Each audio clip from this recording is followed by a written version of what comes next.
네, 지난 두 번의 주일 설교 동안 계속해서 형제를 사랑하여야 됨을 계속해서 이야기하고 있죠. 네, 계속해서 그런 흐름으로 좀 말씀을 나누고자 합니다.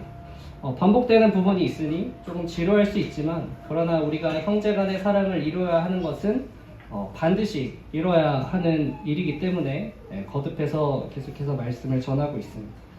오늘 본문을 보면 시작에서 이렇게 말하고 있죠.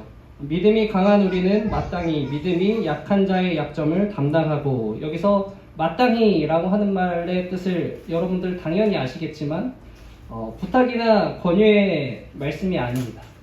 이것은 해야만 한다라고 하는 영어로는 must죠 라는 그러한 의무성이 담겨있는 단어이죠.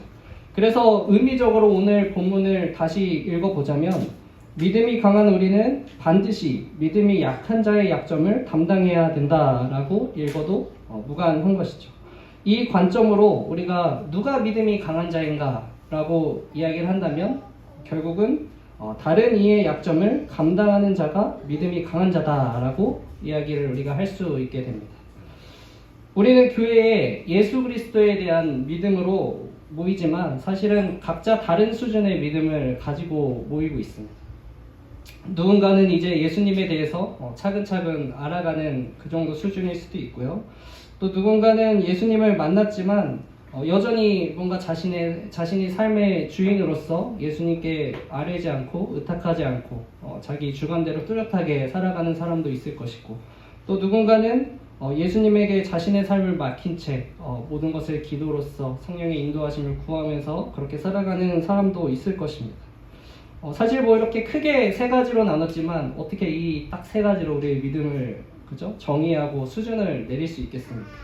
어떤 관점으로 보느냐에 따라서 사실은 믿음이 좋아 보였던 사람도 사실은 정말 믿음이 낮은 자일 수 있고, 또 다른 관점으로 보면은 믿음이 낮은 줄 알았는데 생각보다 믿음이 굉장히 좋은 사람이구나 라고 우리가 느낄 수 있죠. 이처럼 우리는 믿음의 수준을 말로 표현할 수 없이 세세하게 사실은 굉장히 나눠진 사람들이 이렇게 모여서 함께 교회에 모여 있죠. 그런데 오늘은 우리가 이 믿음의 수준을 볼 때 어떻게 보자고 하는 것이냐면, 교회에 잘 나왔냐, 헌금을 잘하느냐, 기도를 어떻게 하느냐, 성경을 살면서 몇 번 읽었느냐가 아니라 우리가 살아가면서 우리 성도들의 약점, 즉 우리가 각자 옆에 있는 이들의 연약함을 얼마나 잘 품어주고 그들의 짐을 잘 짊어질 수 있느냐, 그것으로 스스로 한번 확인해 보자고 하는 것이죠. 여러분들의 믿음은 어떤가요? 어떠신 것 같아요? 이러한 관점에서 본다면 나는 믿음이 좋은 사람일까? 나쁜 사람일까? 네, 노력하면 그거면 됩니다. 네. 그래서 오늘 본문에서는 계속해서 말해주고 있는 것은 약점을 담당하는 방법에 대해서 알려주고 있죠. 자기를 기쁘게 하지 아니하는 것이 그 방법이다라고 성경은 말해주고 있습니다. 그래서 바울은 또 고린도 전서에서도 마찬가지로 우리에게 같은 가르침을 주고 있습니다. 제가 읽어드리겠습니다. 그런즉 너희가 먹든지 마시든지 무엇을 하든지 다 하나님의 영광을 위하여 하라. 유대인에게나 헬라인에게나 하나님의 교회에나 거치는 자가 되지 말고 나와 같이 모든 일에 모든 사람을 기쁘게 하여 자신의 유익을 구하지 아니하고 많은 사람의 유익을 구하여 그들로 구원을 받게 하라. 이렇게 얘기를 하고 있죠.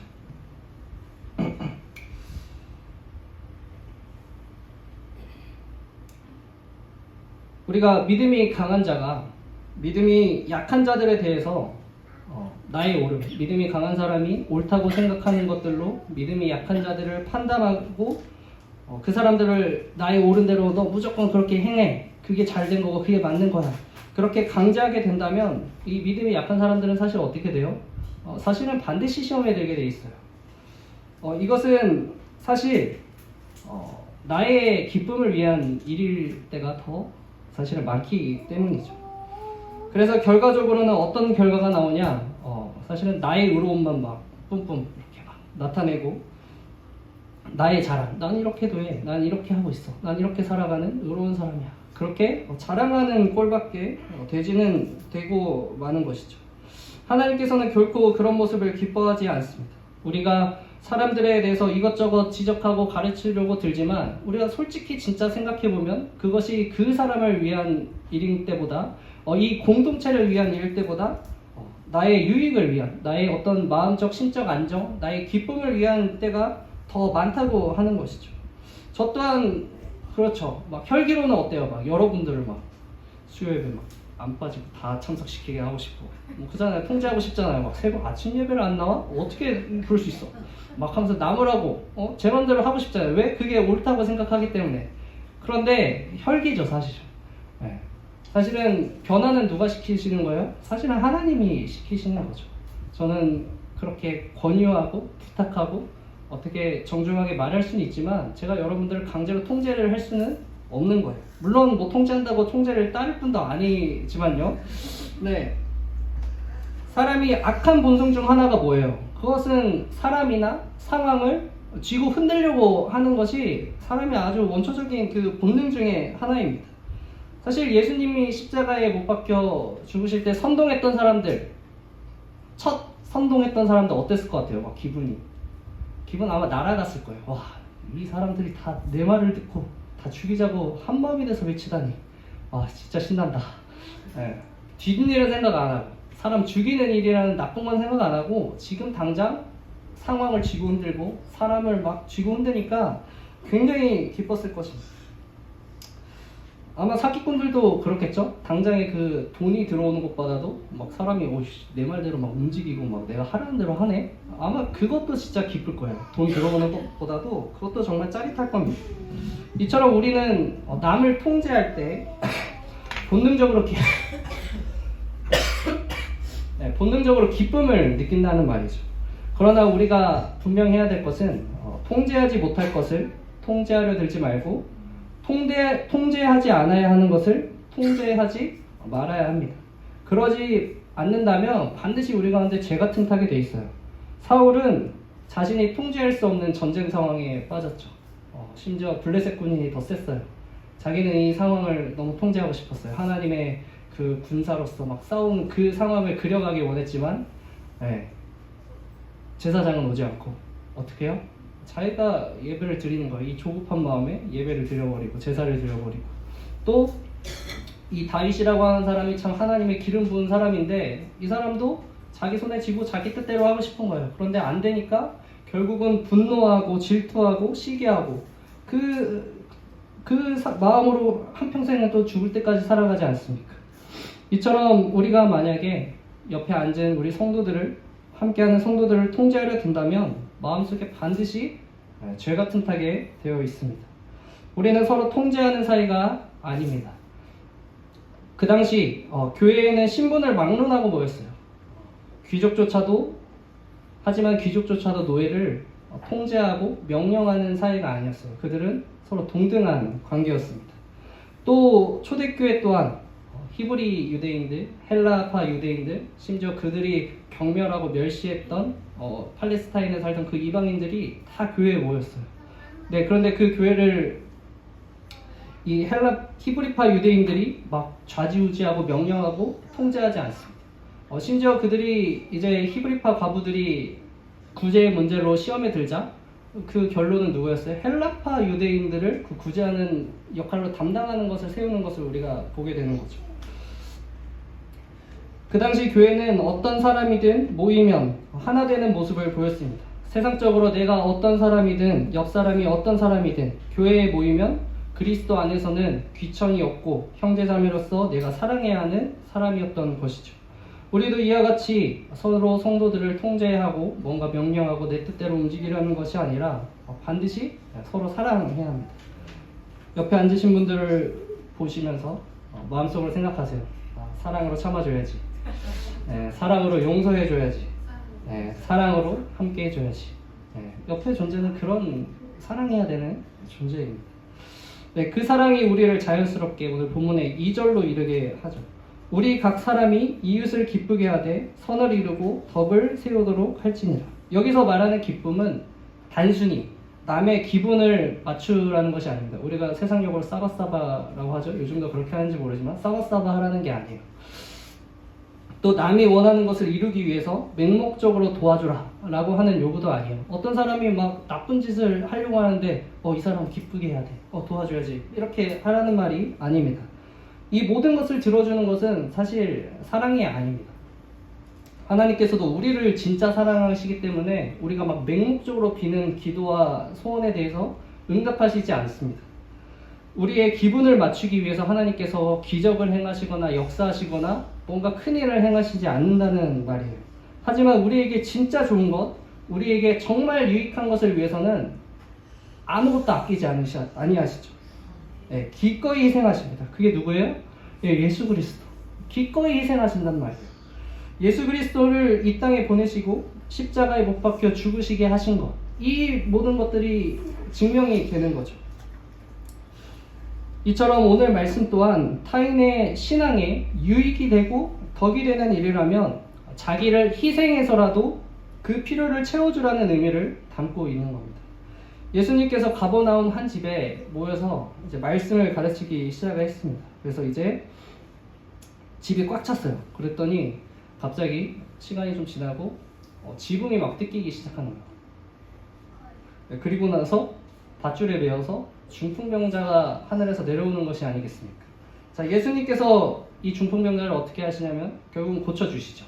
그런데 그때 예수님이 무엇을 보고 고쳐주셨냐면 성경에 나와 있기를 그들의 믿음을 보았다 라고 기록되어 있어요. 그들의 믿음. 이 고침받은 중풍병자의 믿음뿐만 아니라 그 중풍병자를 옮겼던 그 친구들의 믿음도 예수님께서는 함께 보신 것이죠. 이 친구들은 중풍병자를 고치기 위해서 먼 길을 메어서 왔고요. 또 지붕을 뚫는, 심지어 다른 사람의 집에 그 지붕을 부셔버리는 그러한 행동을 했습니다. 이 지붕 뚫는다, 이 뜻이 뭐냐면 결국 이 지붕을 다시 수리하기 위한 비용도 감당하겠다는 말이죠.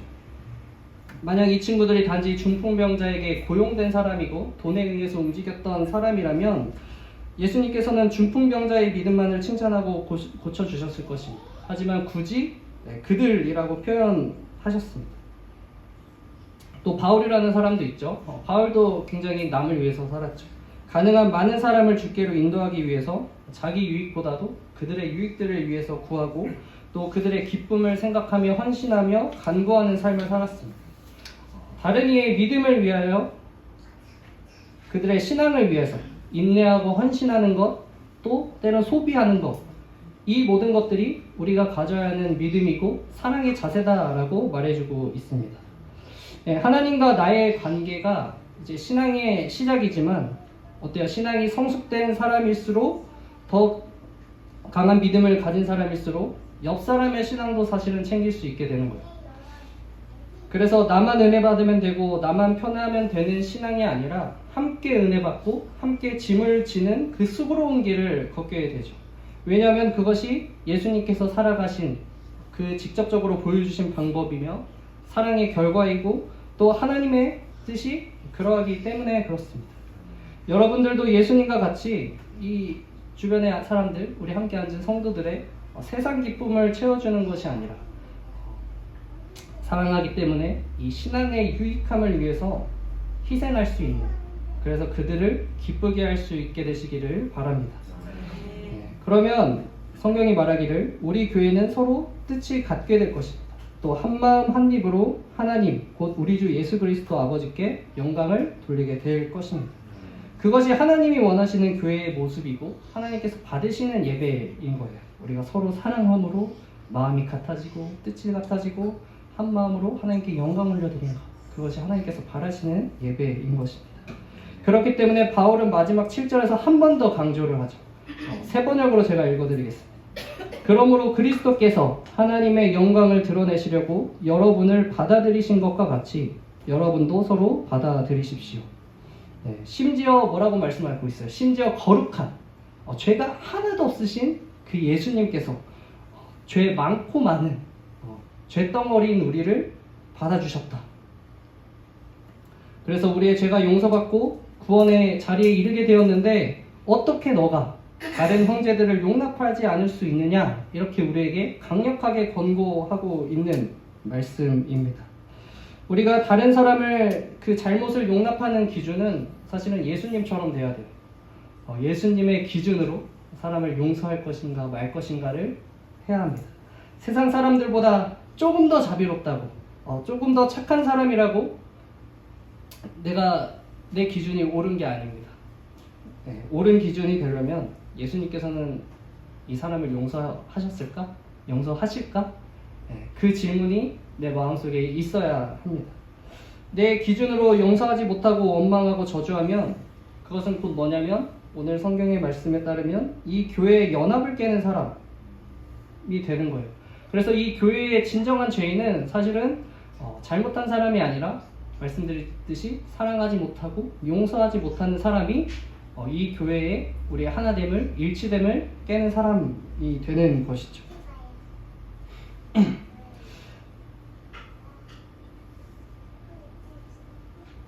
근데 가끔 이런 생각이 드는 사람들도 사실 있어요.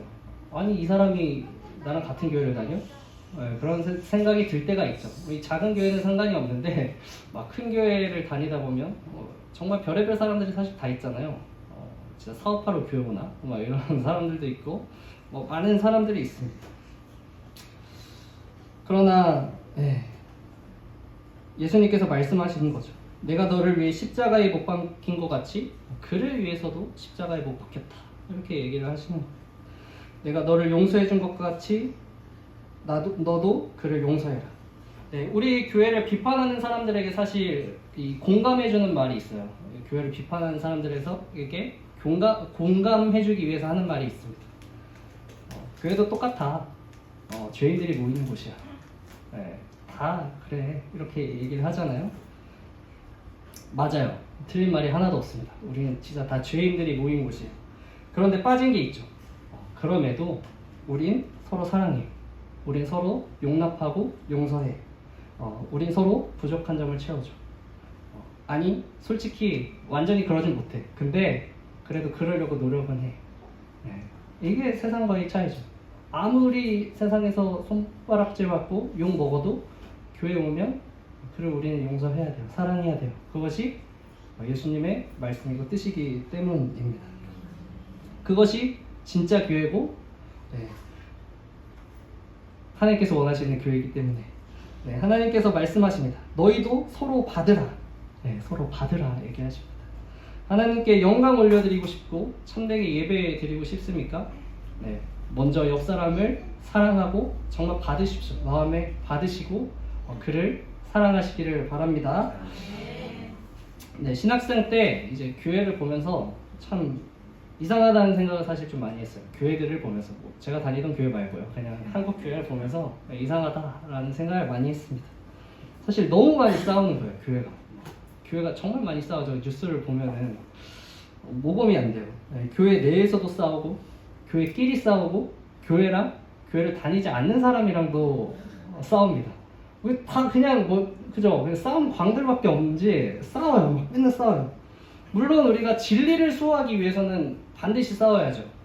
마치 예수님께서 그 유대인들 사이에서 복음을 이게 선포하신 것이나 혹은 종교개혁을 일으키기 위해서 루터가 종교개혁을 일으킨 것과 같이 우리가 참된 진리를 위해서는 피 터지게 싸울 준비는 해야 되지만 그러나 교회를 보면은 진리를 위해 싸우는 것이 아닌 게 더 많더라는 거죠. 그쵸? 돈 문제로 싸우고 권력 문제나 어떤 세습 문제 세상 사람보다 더 치사하게 막 싸우는 것을 봅니다.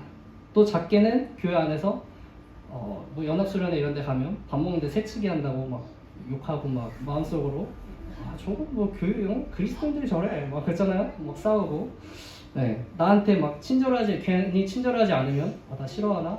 그래서 막 또 마음이 안 좋고 또 돈을 빌려줬는데 안 갚고 별의별 이유로 싸우는 것이 사실은 교회의 어떻게 보면 또 안타까운 현실이죠. 그런데 이처럼 사랑 없는 교회를 우리가 볼 때 어때요? 이게 진짜 교회인가 싶잖아요. 그런데 우리가 보기에도 교회답지 않은 교회를 세상 사람들이 교회로 볼 수 있겠냐는 말이죠. 하나님도 그것을 교회로 보기가 어떨까요? 확신은 내릴 수 없습니다. 하나님 마음이니까. 우리는 결코 세상 사람들이 보기에 적어도 세상 사람들이 보기에 무슨 교회가 저래 라는 손가락질만은 받지는 않아야겠다라는 생각이 듭니다. 공감하시죠? 네, 그러기 위해서 결국 저는 교회가 무엇인지 다시 강조할 수밖에 없어요. 교회는 건물인가요? 아니에요. 아니잖아요. 우리예요, 우리. 그리스도께서 불러 모으신 우리가 교회라는 말이죠. 야유회 갔을 때 게임할 때 은선이가 교회에 대해서 설명했는데 어떻게 설명했는지 기억하시나요? 다들 그냥 정답 맞히는데 혈안이 돼가지고 저는 감동이었는데 우리라 그랬어요. 우리. 저는 사실 그때 되게 속으로 이게 그래. 마음속으로 박수를 얼마 쳤는지 모릅니다. 네, 근데 우리가 그 교회를 교회답게 만들 수 있는 힘, 세상 사람들이 손가락질을 할 수 없게 만드는 그 힘이 여러분 바로 사랑입니다. 성경 말씀은 이렇게 얘기해주고 있죠. 우리가 보고 들은 바 너희에게도 전함은 너희로 우리와 사귐이 있게 하려 함이니 우리의 사귐은 아버지와 그의 아들 예수 그리스도와 더불어 누림이라. 또 있습니다. 새 계명을 너희에게 주노니 서로 사랑하라. 내가 너희를 사랑한 것 같이 너희도 서로 사랑하라. 너희가 서로 사랑하면 이로써 모든 사람이 너희가 내 제자인 줄 알리라. 아멘. 네, 서로 참되게 사랑하는 교회는 사실 새치기 문제가 생기지 않습니다. 식사할 때. 더 배고픈가 보다. 빨리 먼저 먹어. 더 먹어. 그렇잖아요. 사랑하는 사람이 먼저 밥 좀 먹겠다는데 그거를 너는 예의가 없어. 맨 뒤로 가. 이럴 거예요, 여러분? 우리 중에 아무도 그렇잖아요. 갑자기 밥을 먼저 받아. 사랑하면 그럴 수 있지. 지금 배고픈가? 빨리 가야 되나 보다. 이 마음이 드는 거죠. 또 이 교회 건물 가지고 사실 문제가 날 이유가 없습니다. 우리가 서로 사랑하는. 왜냐하면 우리 이 한 영혼이 귀한 거잖아요. 이 한 영혼이 떠나가는 것이 더 슬픈 것이죠. 교회가 뭐 작아지고 뭐 어떤 돈이 얼마 거이고 그것보다 중요한 건 우리 옆 사람의 마음이고 우리 옆 사람이 상처받지 않을까 실족하지 않을까 그걸 먼저 살피기 때문에 시험 들지 않는 거죠. 뭐 돈 문제는 웬만하면 빌려주지 마시고 그러나 빌려주실 때는 그냥 받지 않는 생각으로 할 수 있는 줄 수 있는 내에서 소량만 주시기 바랍니다. 아셨죠? 뭐 사랑한다고 막 전 재산을 주고 그건 사랑이 아니에요. 여러분들이 사랑을 오해할까봐 그냥 이렇게 말씀드리는 겁니다. 막 내 전 재산을 팔아서 막 옆에 성도한테 주는 게 사랑 같아요? 아니요, 그건 사랑 아니에요. 그거는 방종이고 교만이고 자신의 앞길도 모르는 그렇게 행동하는 무지한 행동입니다, 여러분. 그래서 제가 더 깊게 얘기는 안 하지만 어쨌든 사랑하면 그래도 그냥 줄 수 있는 만큼 주십시오. 빌려주지 마시고요. 어쩌면 이처럼 되게 사랑해야만 하는 거죠.